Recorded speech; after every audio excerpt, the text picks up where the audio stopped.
Yeah, thanks. Welcome, everybody. So I'm Patrick. I'm a software engineer. I'm working for Bleyonder. Maybe you have seen our booth outside.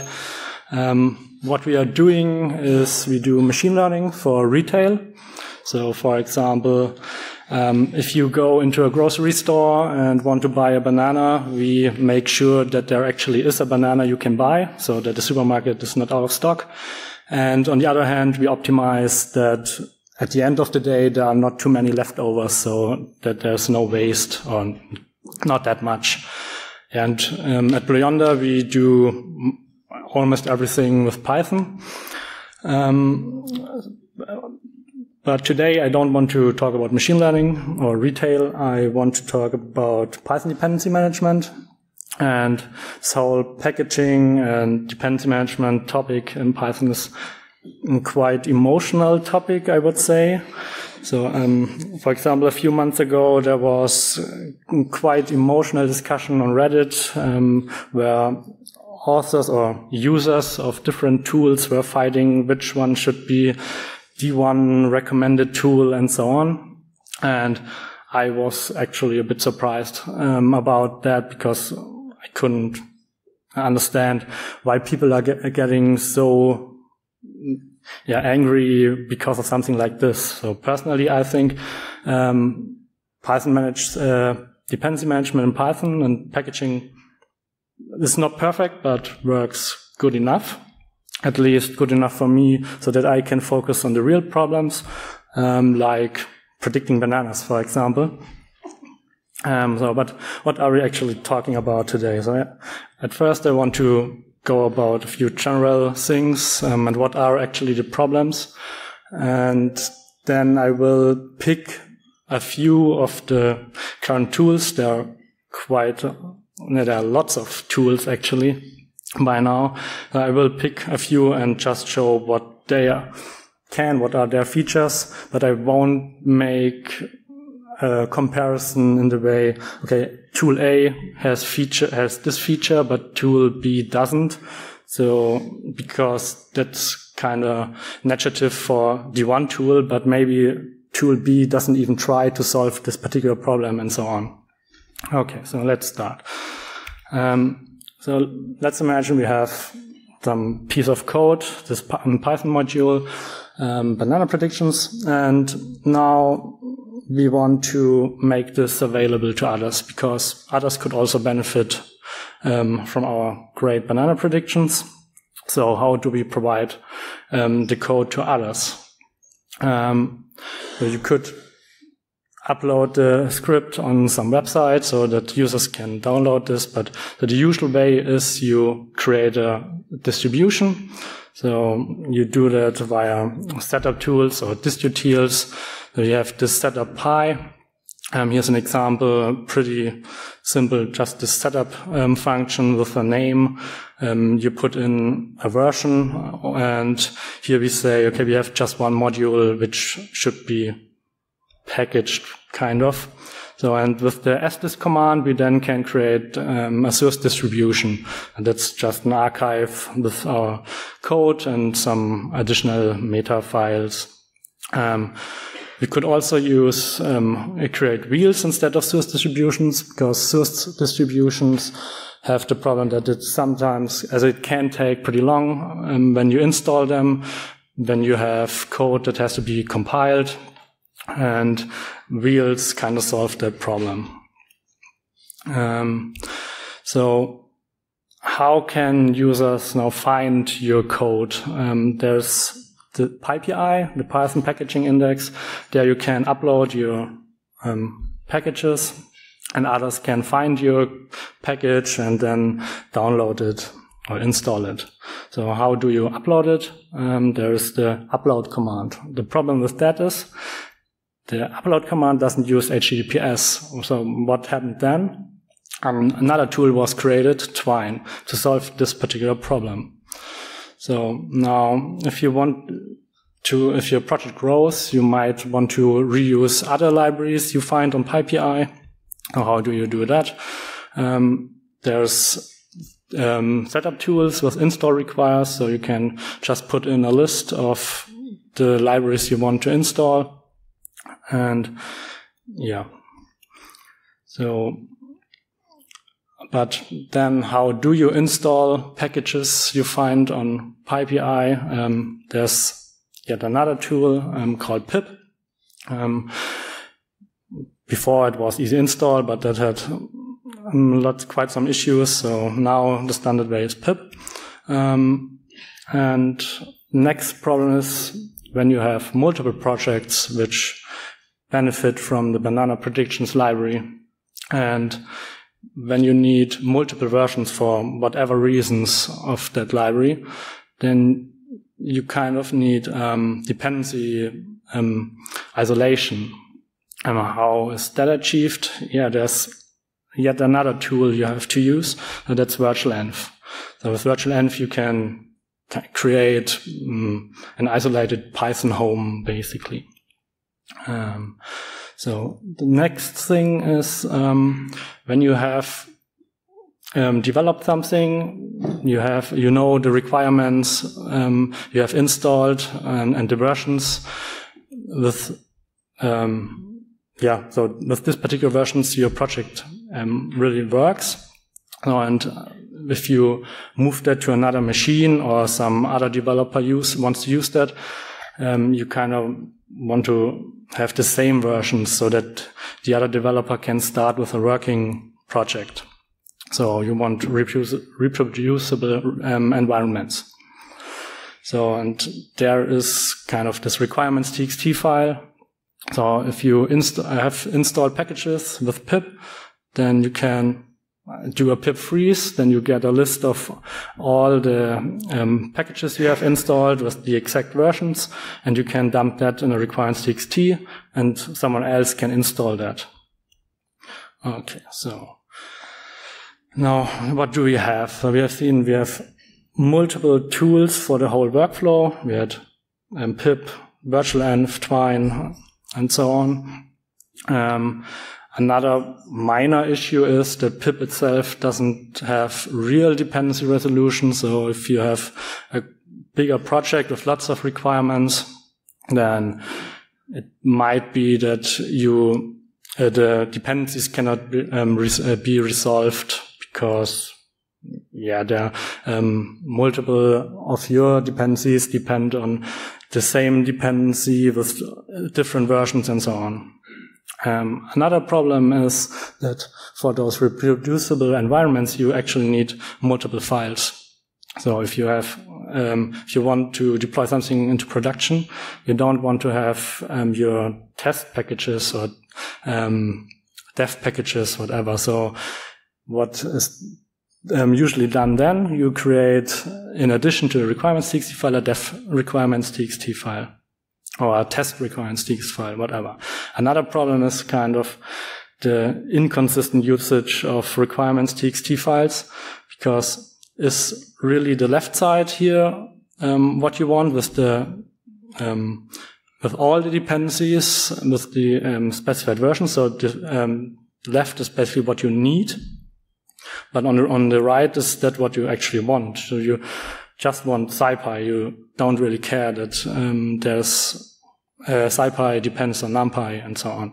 It's even more important if you make a distinction between applications and libraries, because if you develop a library that is used by others and you have SciPy as a dependency, and then you say your library needs exactly SciPy 1.1, then the other library that wants to use your library cannot use another version of SciPy. That's kind of a problem. But for applications where you know, okay, that's one blob you push into production, that's something that runs like a web service, there you want to have all those pinned requirements. Okay, so there's a new proposal kind of. There's a specification, that's the pip file specification.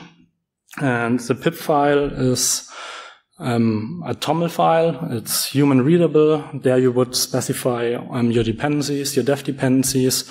And the pip-tools is an additional file which is machine generated. It's a JSON file, and there you have all the packages with the exact versions you need to reproduce your environment.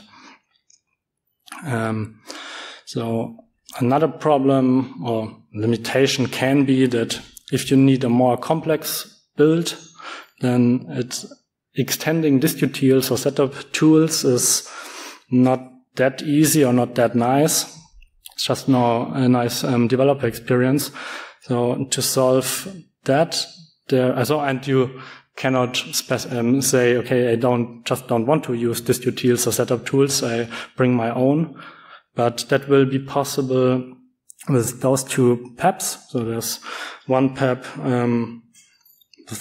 that defines a build system independent format for source trees, and another one where you can specify minimum build system requirements, and that will manifest itself in this PyProject TOML file. And so that's also a TOML file, and on the bottom you can see you have this build system section and can say it needs here it's the poetry build system in version greater 0.12. And you give him the entry point where the implementation of the build system is. Okay, so lots of problems.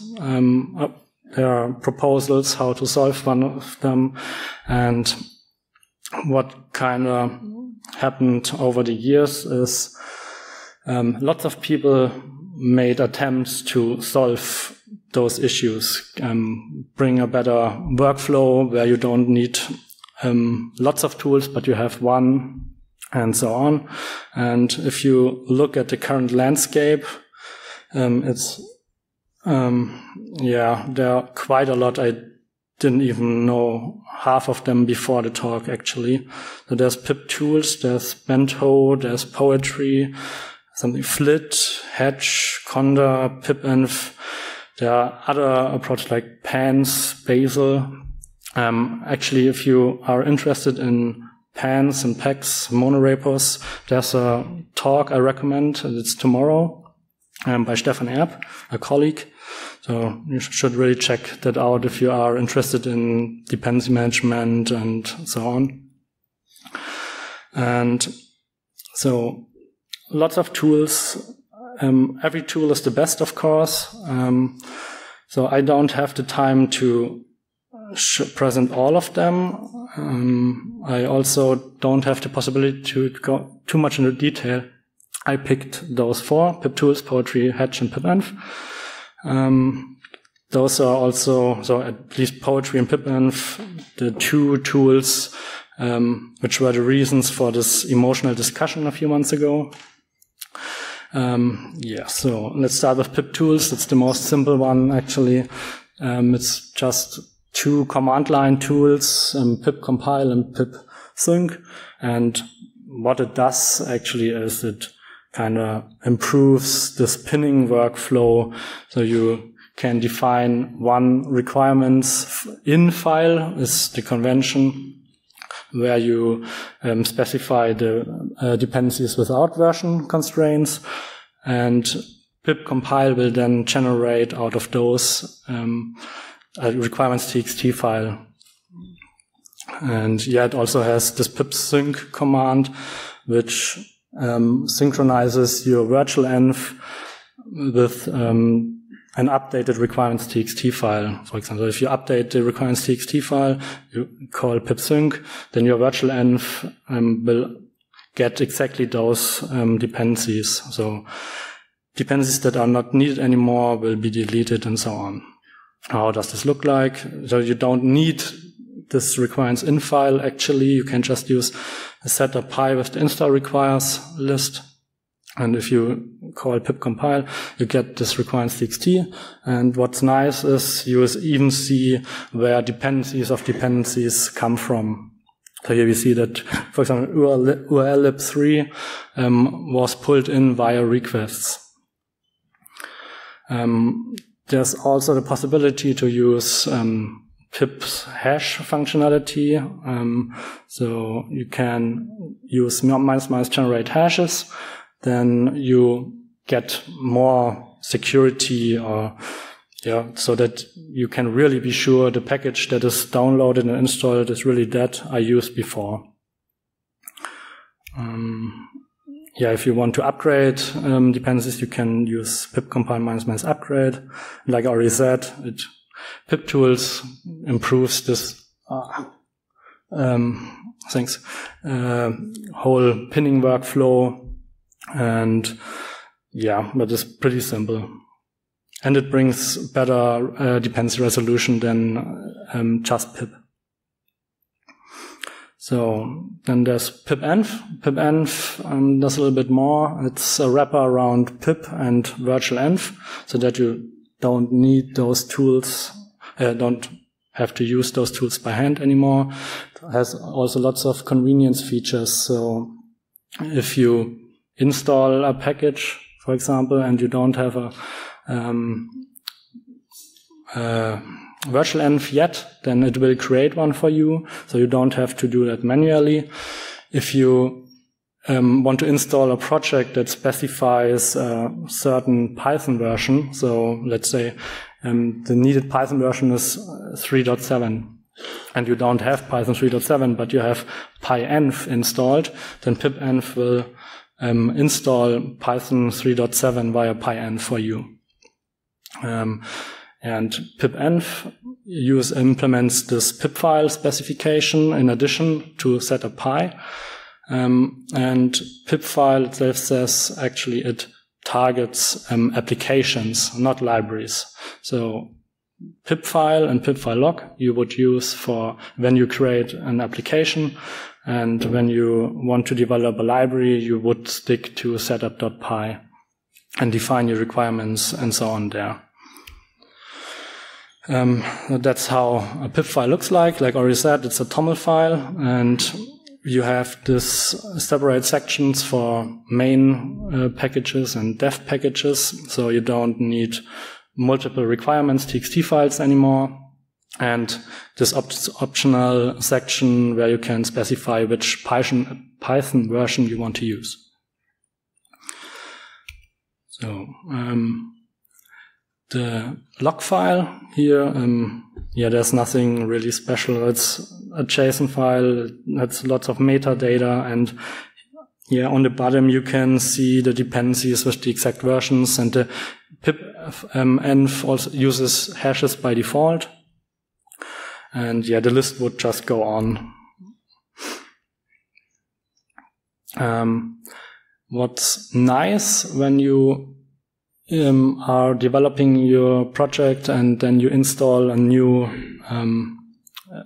package and it's not already in pip file, then pipenv adds this for you. So that's also something that's automated away, and it regenerates the log file. Same if you uninstall something. And as there are actually many more features of pipenv. So if you think that looks nice, then check it out. The next one is poetry.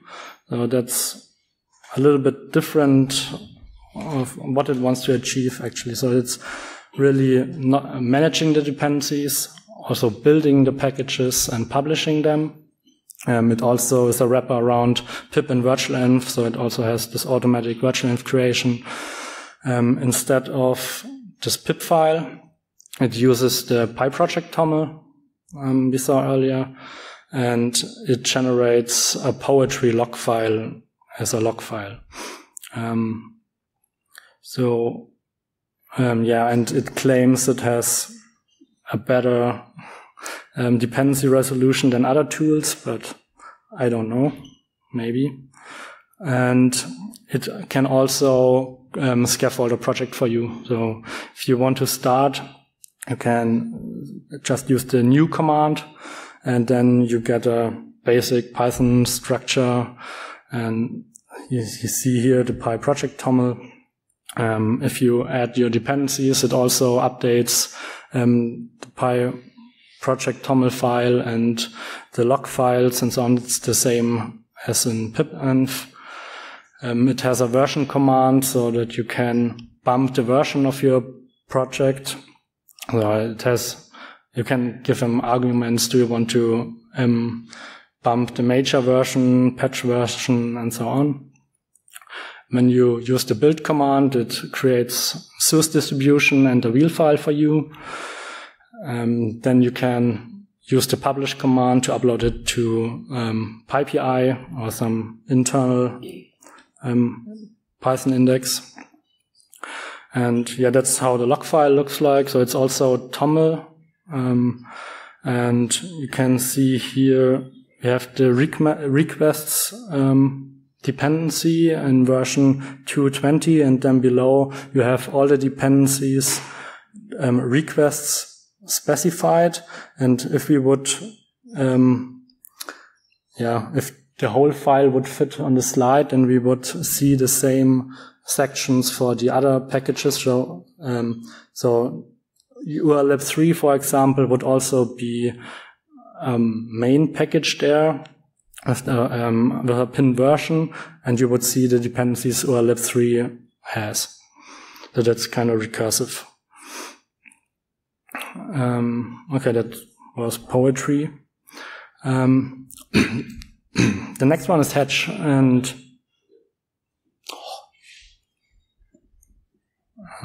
okay, so Hatch tries to simplify the usual development tasks. It does that by wrapping even more tools. So it wraps pip, virtualenv, twine, pytest, and so on. But it doesn't use the new files, so neither pip file nor PyProject.toml. So it uses plain setup py and the requirements.txt. But it also has this scaffolding feature to create a project pretty fast.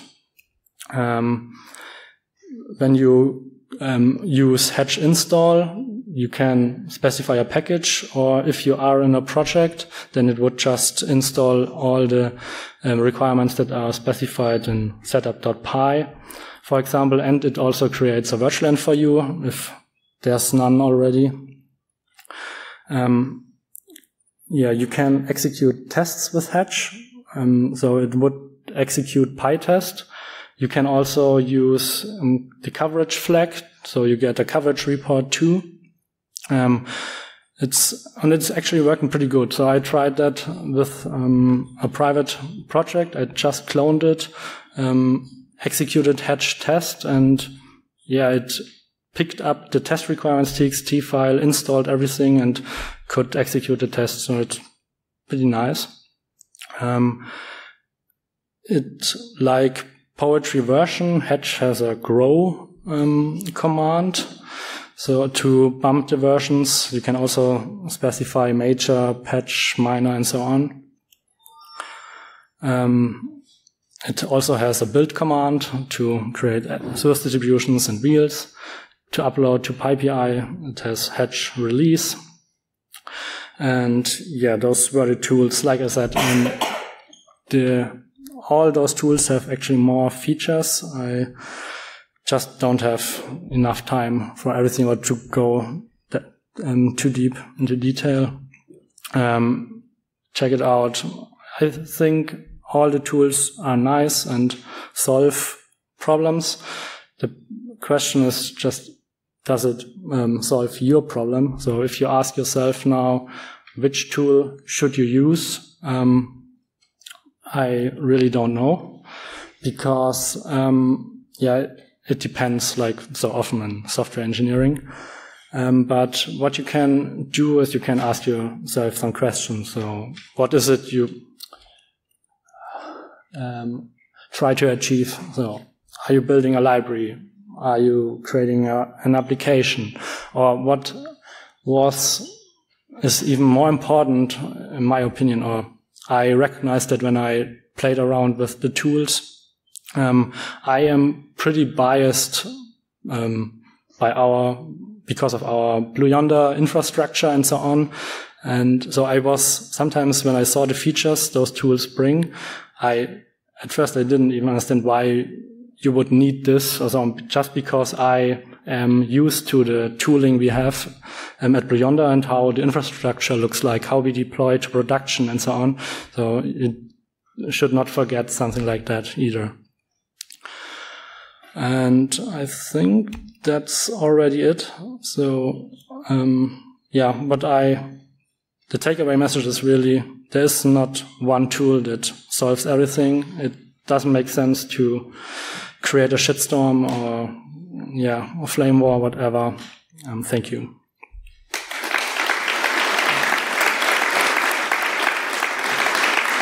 Yeah, and so we are also hiring. So if you are interested to hear more about Beyonder, just come by at our booth.